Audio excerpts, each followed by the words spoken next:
सहेली की सीख। एक विचार के तहत आज कहानी का शीर्षक है सहेली की सीख। पंकज और सोनी की शादी को जैसे तैसे 5 साल पूरे हो चुके हैं। शादी होने के बाद 2 महीने तक तो सब कुछ बहुत अच्छा चलता रहा। पंकज और सोनी दोनों ही को लगता था कि जैसे इस दुनिया की सारी खुशियां उनको मिल गई हैं। दोनों अपने अपने भाग्य पर इतरा रहे थे, लेकिन 2 महीने होते होते शादी का खुमार उतरने लगा था। दोनों जो अब तक एक दूसरे में केवल अच्छाइयाँ देखा करते थे, अब धीरे धीरे दोनों को एक दूसरे में खामियां नजर आने लगी। रोज रोज का झगड़ा, रोज रोज की किचकिच, मानो इन दोनों की नीति बन गई हो। और इस झगड़े को अक्सर हवा दिया करते थे सोनी के परिवार वाले। बात बात पर पंकज सोनी को समझाने की कोशिश भी करता, लेकिन जब सोनी पंकज की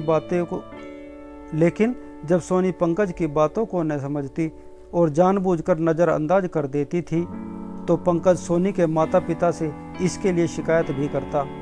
पंकज के सामने तो सोनी के माता पिता सोनी को समझाते भी और डांटते भी थे, लेकिन बाद में सोनी को यह भी बोलते थे कि थोड़ा खींच कर रख, ससुराल में ज़्यादा दबकर रहना भी अच्छा नहीं होता। सोनी और पंकज के बीच जब झगड़ा ज़्यादा बढ़ जाता और पंकज का मन अपने घर आने का नहीं करता, तो वह अपने घर आने की बजाय अपनी ससुराल में ही चला जाया करता था। पंकज तो अपनी ससुराल इसलिए जाया करता था ताकि उसके सास ससुर उसकी परेशानी समझे और सोनी को हिदायत दें और उसे समझाएं, लेकिन होता तो ठीक इसका उल्टा था। सोनी की माँ और सोनी आपस में हर रोज फोन पर घंटों बातें किया करती थी। सोनी हर काम में अपनी माँ की सलाह लेती थी, जिसके लिए पंकज ने सोनी को कई बार रोका भी, लेकिन सोनी एक भी सुनने को तैयार नहीं थी। पंकज ने उसे समझाने की कोशिश की कि सोनी, हमारा घर अलग है, उनका घर अलग है, उनकी अपनी परिस्थितियां हैं, हमारी अलग परिस्थितियां हैं। अब तुम्हारी जिम्मेदारियां अपने मायके से अधिक अपने ससुराल के लिए हैं। न तो उनके घर में ज़्यादा इंटरफेयर करो, ना ही अपने घर में उनकी सलाह के अनुसार काम करो। हमारे घर पर रीति रिवाज और तौर तरीके अलग हैं और उनके घर के रीति रिवाज और तौर तरीके अलग हैं। पंकज के लाख समझाने के बावजूद भी सोनी मानने को तैयार ना थी। एक तरफ सोनी का इंटरफेयर उसके मायके में बहुत अधिक था, तो दूसरी तरफ सोनी की माँ का सोनी के ससुराल में इंटरफेयर बहुत अधिक था, जिसके चलते दोनों जगह कलेश बना रहता। सोनी का उसके मायके में अधिक इंटरफेयर होने के कारण उसके भाई की शादी टूटने की कगार पर थी। सोनी अक्सर अपनी माँ को अपनी भाभी के खिलाफ भड़काया करती थी। सोनी के मायके में चल रहे इस कलेश के कारण उसके भाई का घर बर्बाद हो गया। इधर सोनी के माता पिता का सोनी के घर में अधिक इंटरफेयर सोनी और पंकज के जीवन में जहर घोल रहा था। शादी को धीरे धीरे 5 साल गुजर गए थे। जैसे तैसे शादी के यह 5 साल गुजर गए। इन 5 सालों में सोनी अपने ससुराल में कम और अपने मायके में ज़्यादा रही। परिणाम यह हुआ कि सोनी का घर भी टूटने की कगार पर खड़ा हुआ था। शादी के 5 साल हो चुके थे, लेकिन अब तक भी सोनी अपनी ससुराल को पूरी तरह अपना न पाई थी। सोनी को आज भी अपने ससुराल से ज़्यादा अपना मायका अच्छा लगता था। उसके लिए पंकज का मान सम्मान कुछ खास मायने नहीं रखता था। वह बार बार पंकज को नीचा दिखाने की कोशिश करती रहती। बार बार सोनी के माता पिता भी पंकज को बेइज्जत करते। कभी उसको किराए के मकान में रहने का ताना मारते, तो कभी पंकज के रिश्तेदारों को लेकर उसके ऊपर कमेंट करते। जब पंकज सोनी के भाई और उसकी भाभी के टूटते हुए रिश्ते को बचाने की बात करता, तो उस पर सोनी की भाभी के साथ गलत संबंध रखने का आरोप मढ़ दिया जाता। रोज रोज बेइज्जती होने के कारण पंकज ने फैसला किया कि वह कभी अपनी ससुराल नहीं जाएगा, और यह बात पंकज ने सोनी से भी कह दी कि मैं आज के बाद तुम्हारे मायके नहीं जाऊंगा, तुम्हारा जब मन आए चली जाओ, मैं तुम्हें वहां जाने से कभी नहीं रोकूंगा, और वह तुम्हारे पास आते हैं तब भी कुछ नहीं कहूँगा, लेकिन मैं कभी वहाँ नहीं जाऊँगा। इस बात को लेकर सोनी और पंकज में बहुत कलेश हुआ। कलेश इतना बढ़ गया कि सोनी पंकज को छोड़कर अपने मायके चली गई, और वह जाते जाते पंकज को कह गई कि मेरे घर आओगे तो ही मैं आऊँगी, नहीं तो मुझे तलाक दे देना। अब तो पंकज के सर से पानी ऊपर जा चुका था। पंकज ने फैसला किया, तलाक हो चाहे कुछ भी हो, मैं सोनी के घर नहीं जाऊंगा।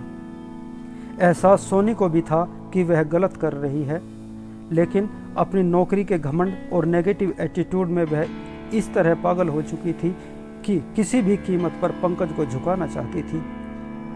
लेकिन पंकज का कहना था कि यह रोज रोज की मेरी बेइज्जती करते हैं, ऐसा न हो कि किसी दिन गुस्से में आकर मैं भी उनके सामने गलत बोल दूं और उनकी बेइज्जती कर दूं। इससे अच्छा है कि मैं वहां आना जाना ही बंद कर दूं। सोनी को अपने मायके गए 1 महीना हो चुका था। एक तरफ पंकज सोनी और अपने बच्चों के लिए परेशान था, तो दूसरी ओर सोनी के माता पिता सोनी को पंकज के बारे में बुरा भला कहा करते थे।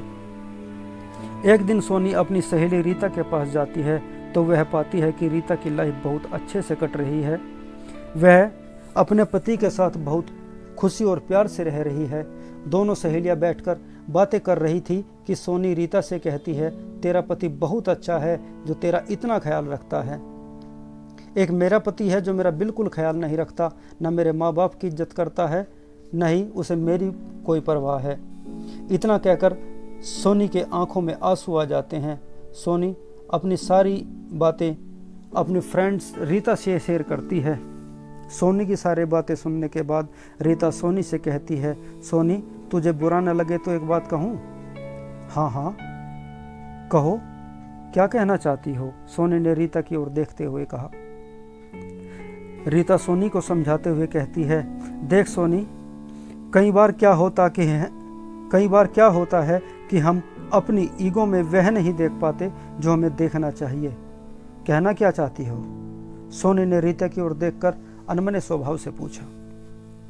मैं कहना चाहती हूँ, मैं केवल इतना कहना चाहती हूँ, तेरा पति अच्छा है या बुरा है, इससे ज़्यादा महत्व इस बात का है कि तेरा व्यवहार तेरे पति के साथ कैसा है।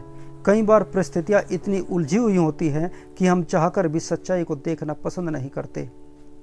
सोनी, जो सम्मान पत्नी अपने पति से चाहती है, उसी सम्मान की अपेक्षा पति भी अपनी पत्नी से रखता है।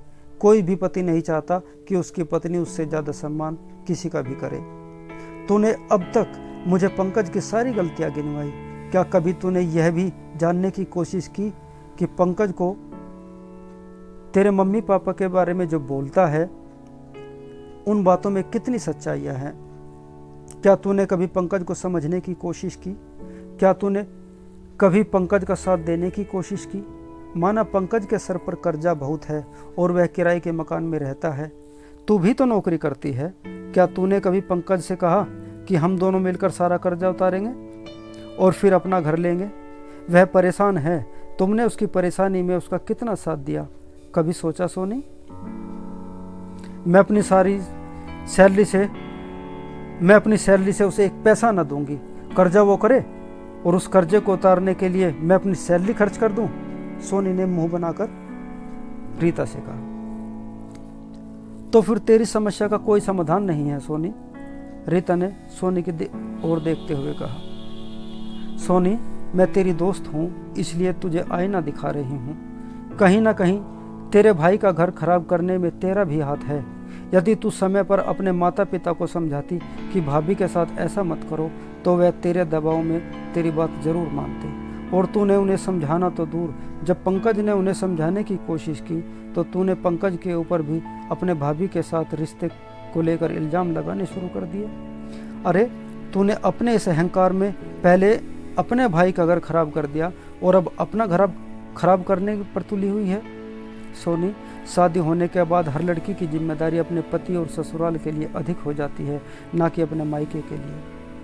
कम से कम अपनी माँ से कुछ सीख। तेरी माँ की जिम्मेदारी अपनी ससुराल के लिए है, तुम्हारे लिए है, और वह अपनी ससुराल के लिए ही जी रही है। वह अपने माता पिता और अपने भाई बहनों के लिए नहीं जी रही। तुम मेरी लाइफ को देखकर कह रही हो ना कि मैं बहुत खुशनसीब हूँ। हाँ, मैं खुशनसीब हूँ, लेकिन मैं खुशनसीब इसलिए हूँ कि मैंने अपनी जिम्मेदारियों को बहुत अच्छे से निभाया है। मैं अपने माँ बाप, अपने भाई बहन से ज़्यादा सम्मान अपने पति को देती हूँ। मैं बर्दाश्त नहीं कर सकती कि कोई मेरे पति के बारे में कुछ भी गलत कहे, चाहे वह मेरे माँ बाप ही क्यों ना हो। मेरे पति की हर परेशानी मेरी है। मेरे पति यदि दुखी हैं तो मैं सुखी कैसे रह सकती हूँ? मेरे पति के सर के ऊपर कर्ज है तो लानत है मेरे बैंक बैलेंस के ऊपर। किसी की हिम्मत नहीं जो मेरे खिलाफ एक शब्द बोल दे, क्योंकि यदि कोई मेरे खिलाफ एक शब्द बोल दे तो मेरा पति उसकी जान ले लेगा। तो क्या तेरा फर्ज नहीं, तो क्या मेरा फर्ज नहीं कि मेरे पति के खिलाफ मैं किसी से एक शब्द भी ना सुनूं?